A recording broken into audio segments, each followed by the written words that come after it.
Deus maravilhoso e eterno Pai. Eis aqui o teu servo, Senhor, é o teu vaso, teu filho, Pai. Usa, Pai, a vida do pastor Gabriel. Fala e não te cala nesse lugar. Se precisa, exorta-nos, mas ensina-nos, edifica-nos, concluindo o teu querer e a tua vontade, Pai, através do teu vaso, em nome de Jesus. Amém. Amém, meus irmãos. Palma e glória para receber o servo de Deus.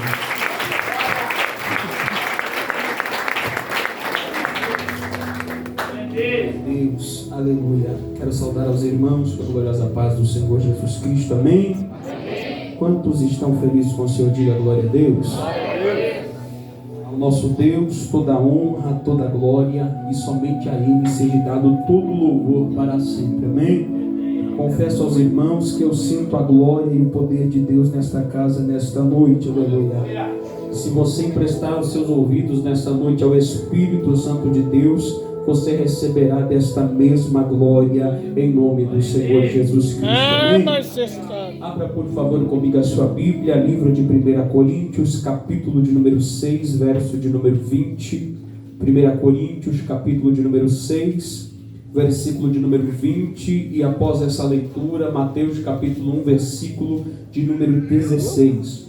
Enquanto você localiza, eu quero exaltar a Deus pela oportunidade de poder estar aqui. Para mim sempre é uma grande honra poder estar aqui, desde que fui apresentado a esta igreja.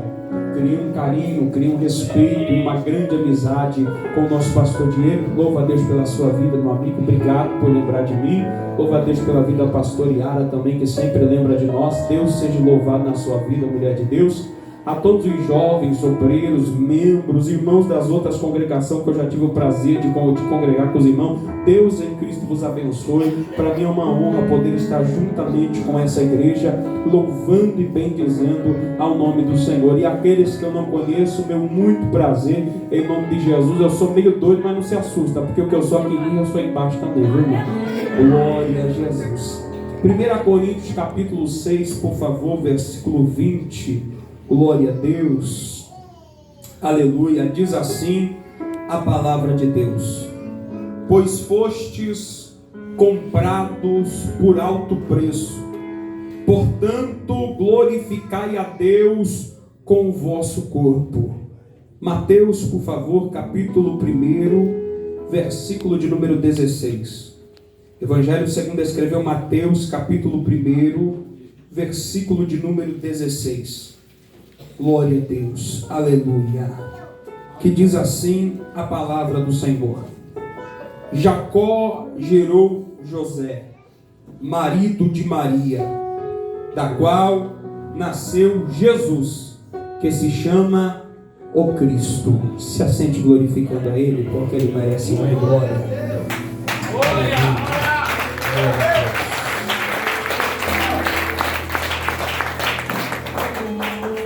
Quero parabenizar pelo tema, glória a Deus. Não sei quem escolheu, não sei se foi orado, não sei se foi selecionado, mas quero parabenizar. Algo muito importante pelo qual nós devemos trazer à memória.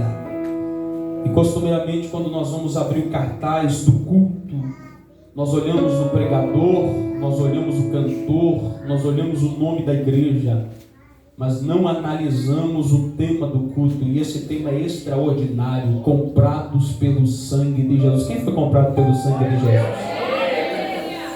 Meus irmãos, vamos falar de uma época que vai romper Gênesis capítulo 1, versículo 1.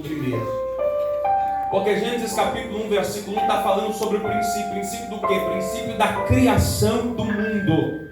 Quando Deus cria o planeta Terra, pelo qual hoje você vive e habita, para ser o polo de uma grande adoração. Mas antes de nós chegarmos neste ponto da criação da humanidade, o homem, o ser a qual Deus faz por intermédio da criação do barro e cria o homem, quero falar contigo de uma criação que vai além desta. Essa criação ela não vai acontecer numa atmosfera terrena e humana como a nossa. Essa criação ela não vai acontecer em um lugar distante de onde Deus está. Um dia no céu santo, poderoso e inacessível, Deus ele chega à conclusão, juntamente com Jesus e o Espírito Santo, que ele necessita de adoradores. E no céu ele vai criar adoradores. Ele cria algumas classes, e você conhece essas classes como anjos. E existem anjos para todas as formas de trabalho no céu.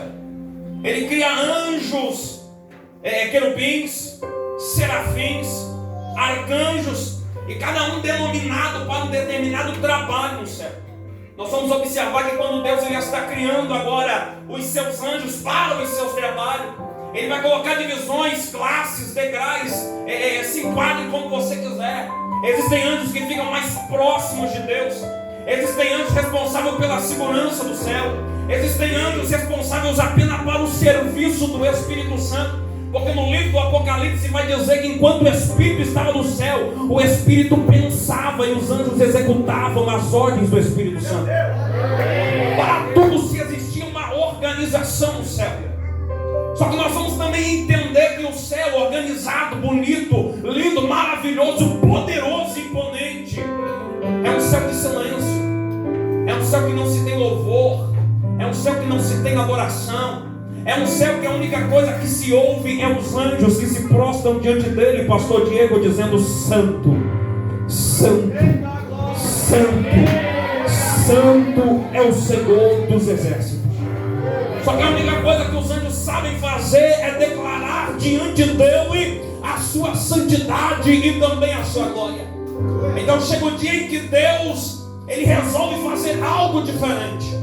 E a Bíblia vai dizer que neste dia que ele resolve fazer algo diferente, ele vai se utilizar da mesma matéria, ou melhor, da mesma criação, da mesma glória que ele criou os demais querubins. Mas naquele dia, de uma forma diferenciada, ele vai olhar para aquele querubim que agora ele está criando, e ele vai depositar dentro deste novo querubim, que você vai conhecer o seu nome por Lúcifer, e vai depositar dentro dele algo diferente. Porque no livro de Ezequiel vai dizer: no dia que eu te criei, ó estrela da manhã, dentro de você eu coloquei as obras dos pífaros e também as obras do tambor.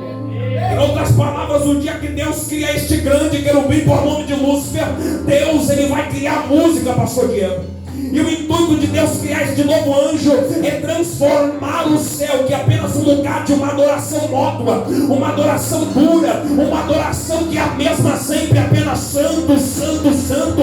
É colocar melodia no meio dessa adoração, é colocar louvor na boca do adorador, é colocar uma presença diferenciada que vai abalar as estruturas do céu de glória pelo qual ele o que havia criado. Deus ele vai criar Lúcifer, coloca dentro de Lúcifer a sua glória. E Lúcifer ele não é como os demais anjos. O próprio Senhor ele vai narrar, Ezequiel narra pela visão a qual ele recebe de Deus. E Ezequiel narrando, ele vai ver Deus dizendo, olhando para Lúcifer, pastor Diego, dizendo: tu és as mais belas das criaturas que eu criei. Tu és o mais belo de todos aqueles que eu formei. Tu és o mais belo. Tu és o mais perfeito, tu és o diferente. Deus vai entregar para ele agora um polo, e você conhece muito bem esse polo de adoração, planeta Terra. E neste mesmo planeta que hoje nós habitamos, era a escola musical de Lúcifer. Deus vai entregar para ele o planeta Terra, e também vai entregar a terça parte dos anjos que estão no céu. Vai olhar para ele agora e vai dizer: aqui é a tua sala, aqui é teu lugar de ensaio, aqui é o teu lugar de adoração.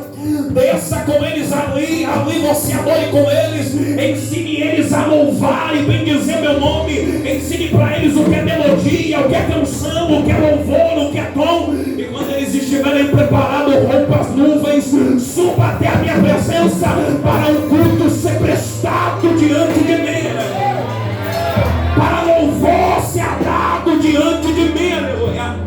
Aqui eu paro, quero abrir um parêntese com você, quero te fazer entender algo importante.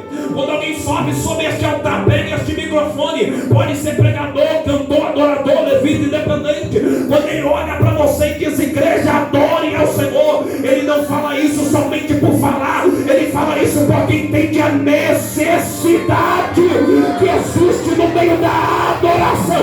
Deixa eu dizer para você: quem cria adoração não é homem, quem cria adoração adoração não foi projeto do homem, mas foi o próprio Deus que precisava ser adorado.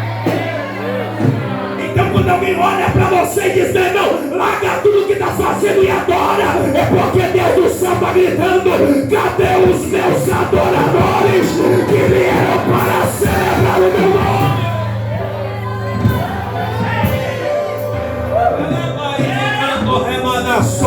Eu estou sentindo ele aqui.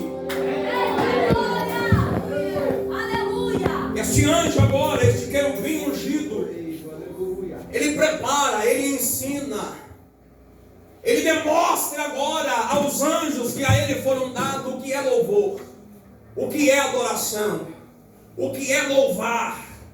E por muito tempo ele ensina até o dia que eles vão subir diante da presença de Deus, para diante de Deus eles adorar e render este louvor. Só que, como foi falado e ministrado aqui nessa noite, nós entendemos que Lúcifer era diferente que os demais, ao ponto de que aqueles que estão à redondeza em volta de Lúcifer reconhecem que não é o mesmo, eles não podem se considerar o mesmo que Lúcifer, porque alguém entende que Lúcifer tem algo diferente. A Bíblia vai dizer no nome de Pedro que o Lúcifer carregava em seu corpo 12 pedras preciosas, que fazia dele alguém diferente, maior do que os demais que ali estavam. Essas pessoas, ou melhor, esses anjos que agora estão ao seu redor, vão começar a revelar a ele, ou abrir talvez a sua visão, trazer um entendimento de que ele é diferente, que ele é maior do que eles, ou que ele é melhor do que eles, ao ponto de Lúcifer olhar para a sua vida, ao ponto de Lúcifer olhar para a sua adoração, ao ponto de Lúcifer olhar para aqueles que ele tem como seguidores e dizer: realmente sou maior do que eles, realmente possuo capacidade e características que outros não têm. Pastor, isso não é verdade? Verdade. O problema é que Lúcifer não está fazendo desta verdade algo para preparar mais pessoas, ou talvez não está utilizando desta verdade para glorificar o nome de Deus, mas agora ele está tirando a glória de Deus. Ele está olhando para quem ele é e está dizendo: realmente eu sou diferente, realmente eu sou o cara, vamos usar o nosso linguajar, realmente eu sou diferenciado, eu tenho o que ninguém tem, faço o que ninguém faz, e para eles fazer depende de mim. Lúcifer começa a olhar para si, o anjo da adoração, o anjo do louvor, o anjo que era para ensinar os demais a adorar, e agora olha para si e diz: realmente eu sou, e sem mim vocês nada podem fazer. Sem mim o céu volta a ser apenas um céu de santo, santo, santo. Aquela adoração seca, aquela adoração monótona. Sem mim não existe louvor, não existe música. E o pior caminho que qualquer adorador, seja ele levita, seja ele músico, seja ele pregador da palavra, é olhar para si mesmo e não ver Deus. Fala de novo. O pior caminho a ser trilhado, seja ele pastor, seja ele pregador,